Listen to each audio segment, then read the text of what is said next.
Now joined by Davis Wilson out of Clovis North, representing NorCal here at the Future Games. Davis, man, appreciate the time. Good to see you. Yeah, of course. Good. Thank you for having me. You just wrapped up your outing against Texas South. 3 strikeouts, up to 93 3 times, including the first pitch.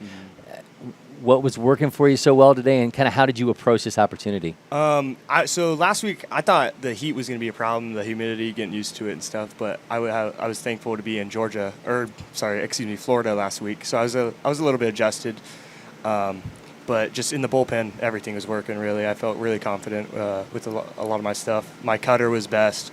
I get a lot of whiffs on that, and that's where I felt most confident with my cutter. But having that fastball, that 93 fastball in my back pocket, it's really useful. I thought we gave you guys some little calmer, cooler weather here, and you got to pitch a little bit later in the day too. A week ago, it was blazing hot here, so hopefully we gave you something a little bit. What's the weather like back home right now? It's not as humid, I'll tell you that. But it's in Fresno, where I'm from in the valley. It gets up about to 103, 104. But it's usually around 99 to 101. So take me inside the stuff a little bit. You got the fastball, as we mentioned, up around 93. We got that curveball, 76 to 80. The changeup sits 82 to 83. The slider around 83 to 85.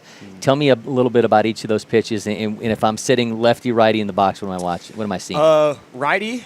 Either hitter I like working in. It just starting with the fastball in it. It's just all my stuff works off of it.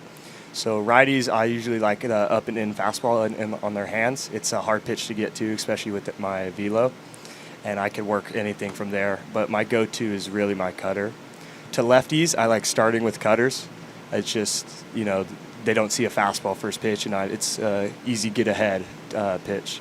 And then I go back with fastballs out usually, and then I work from there depending on the count. When you were coming up as a pitcher, who did you kind of gravitate towards when you were building your arsenal and building the way you kind of carried yourself on the mound? My arsenal, I'm not really sure. I take grips from a lot of people, like just trying different stuff out. But Mariano Rivera's cutter is kind of where I started that cutter. But Max Scherzer, his mentality on the mound, he's a real dog, and that's it's one of my favorite pitchers watching growing up, just his mentality on the mound. You mentioned Mariano Rivera. I saw in your IG pictures of you with Aaron Judge, pictures of you with CC's. Are you a Yankees guy? I'm a big Yankees guy. My grandfather, he's a Yankees fan, so that kind of helped me gravitate towards the Yankees. And Aaron Judge, he's a Fresno State guy. Yep. So a little hometown blood kind of there. So it's something to look up to. And you get CC Sabathia going to the Hall of Fame this weekend, so you get to get excited about that. That was cool to see. So talked a little bit about the pitches, what you got accomplished today. When you saw all the coaches back there, what does that do for a pitcher when you're on the mound, when you look back there and kind of see that sea of guys that are watching you perform? Do you zone out? Like, how do you approach it? I mean, I don't let it bother me. I mean, I'm tunnel vision. It's just me and the catcher. I know there's going to be guys out there watching. Like, there's always somebody watching. I don't let that try and bother me, and I try and stay mano a mano with the batter. So, did you talk to anybody before the event to kind of find out what to expect? Because certainly you can look and you can see videos, but to kind of just know what the whole vibe is like. So one of my high school teammates, he just graduated, Wyatt Prieto. He played. He did it, I think, going into his sophomore year. And he was telling me it's one of the. I mean, I'm so thankful to be out here. Like, the amount of coaches I saw, it was something special. Did you do anything to get yourself ready for it from a mental standpoint? Because I always like to talk to guys about. We obviously see what you do on the field, but there's those kind of 3 buckets, right? You have like your mental training, your physical training, your recovery. Like, what do you do for those things, and what did you do specifically to get yourself ready for this? Usually, just talking to my dad, going over through counts and stuff.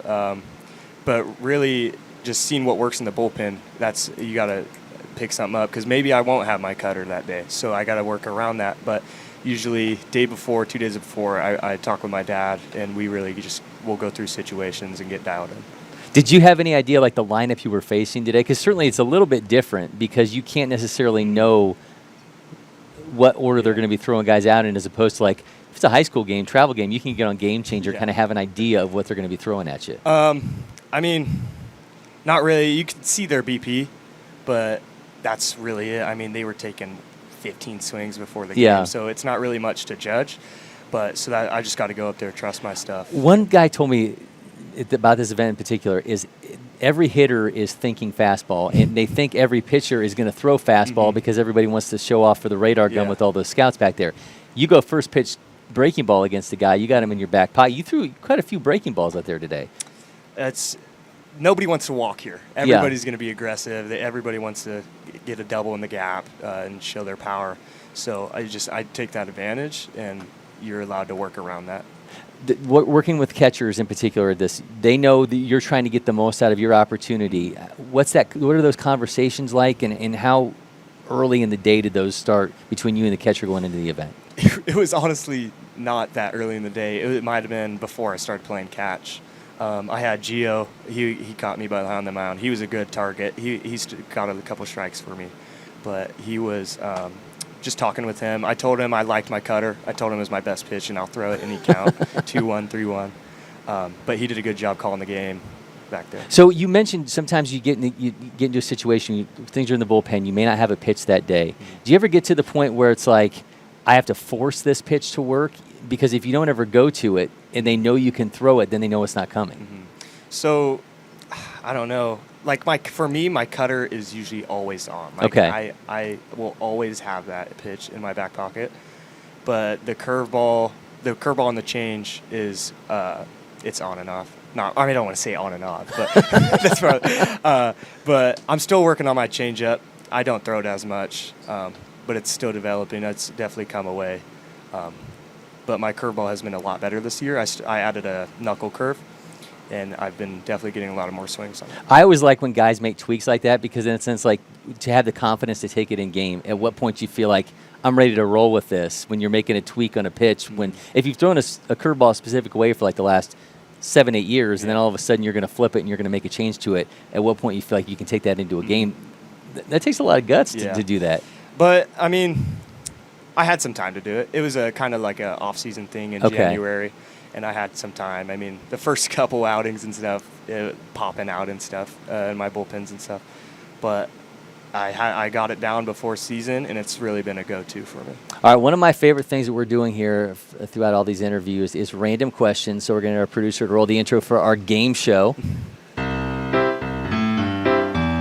All right, so the way this is going to work is we have 100 questions that were generated by ChatGPT. Our producer is going to give me 3 numbers, and these are going to be random numbers that are then going to coincide with the list that we have, and these are the questions that you're going to have to answer. All right, in the back there, what is Davis's 3 numbers? Your numbers are 13, 78, and 81. 13, 78, and 81. Yes. All right, 13, 78, and 81. All right, number 13. You get drafted, you get a hefty signing bonus. What's the first thing that you're buying? My mama hot tub. I knew that one. My mom's always complaining. She's always yelling at my dad, "Can we get a hot tub? Can we get a hot tub?" And it's just been a running joke for 2 years now that's going to be the first thing I love that. That's a fantastic answer. All right, number 78. If you had to give a TED Talk that was not about sports, what would it be about? Probably something with the military. Okay. I have a big military background in my family. My dad was in the Navy, and my grandpa served in Vietnam. And both of my great-grandparents served in World War II. They were Air Force pilots. And so I would probably do something but along the lines of military. That's fantastic. Do you have any thoughts of the academies? I mean, it's a gigantic process if you want to go down that road. I mean, it's nothing I'm opposed to. Being a pilot's really cool, but yeah, I think I'm still a big baseball first guy, but I'm not opposed to anything. Paul Skeens went Air Force, and he ends up at LSU, and now he's a superstar. So there's a path. All right, final one, number 81. What's the best trash talk that you've heard while you were on the mound?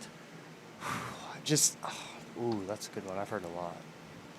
Probably like, I've seen harder. I get hit with that a lot. Just I've seen harder, just because I'll throw a pitch and it's like up in the zone or something stupid. But I get a lot of I've seen harder, which they probably haven't. But up to 93 miles an hour today, I don't think very many saw much harder than that. Yeah. All right, he is Davis Wilson, man. Davis, thank you so much for the time. I appreciate it. You're welcome.